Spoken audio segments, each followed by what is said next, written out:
يا أهلا بيكم يا أحلى متابعين، أنا عفاف. النهاردة هحكي لكم حكايتي اللي لحد النهاردة كل ما افتكرها بدعي ربنا يسامحني عليها. حكايتي بدأت من غيره كانت السبب في خراب بيتي وقلبي وحياتي كلها. أنا أصغر من أختي مروة. هي كانت دايما البنت المثالية، محترمة، مؤدبة، متدينة، كل الناس بتحبها. أما أنا فكنت مختلفة خالص، بحب اللبس الملفت، الميك اب، الخروج. كنت شايفة إن الحياة لازم تتعاش بحرية من غير قيود. وكل مرة ماما تقارن بيني وبين مروة كنت بحس إني ولا حاجة جنبها، لحد ما جه يوم واحدة صاحبة ماما قالت إن في عريس محترم وغني وعايز يتجوز مروة.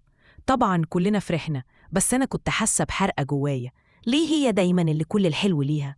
فعلا العريس جه وطلبها واتخطبوا، بس بعد فترة حصلت مشاكل. هو كان عايز يقرب منها وهي كانت رافضة تماما، وفي الآخر فسخت الخطوبة. أنا في الوقت ده كنت شايفاه، وكان بيكلمني من وقت للتاني. ما كنتش شايفة إن ده غلط، كنت بقول لنفسي هو خلاص مش خاطبها. بس الحقيقة كنت بحاول أخد اللي كان ليها. وبالفعل بعد ما الخطوبة فسخت كلمني وقال إنه عايز يتجوزني أنا. فرحت، حسيت إن دي فرصتي أثبت إني أحسن منها.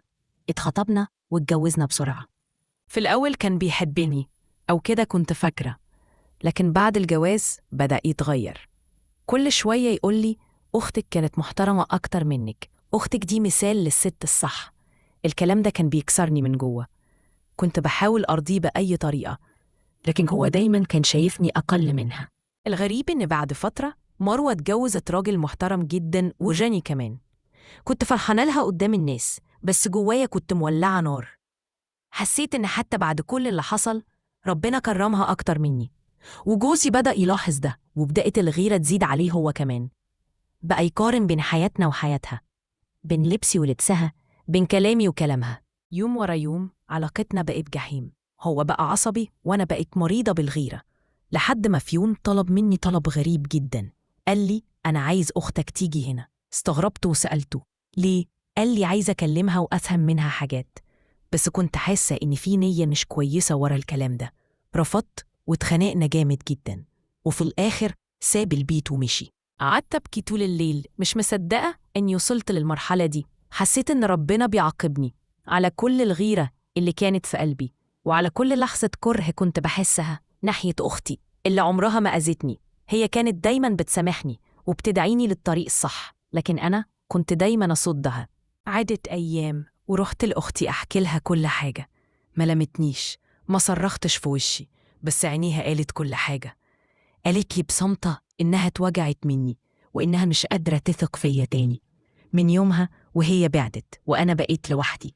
حياتي اتدمرت، وجوزي كمان سابني بعد فترة. دلوقتي أنا قاعدة عند ماما مكسورة وتعبانة نفسياً. كل اللي نفسي فيه إن أختي تسامحني. مش عايزة منها غير نظرة واحدة تقولي إنها غفرت ليا. أنا ندمانة على كل لحظة كنت فيها أنانية، كل كلمة طلعت مني وجعتها بيها. يا رب سامحني وسامحها ورجعها ليا زي زمان.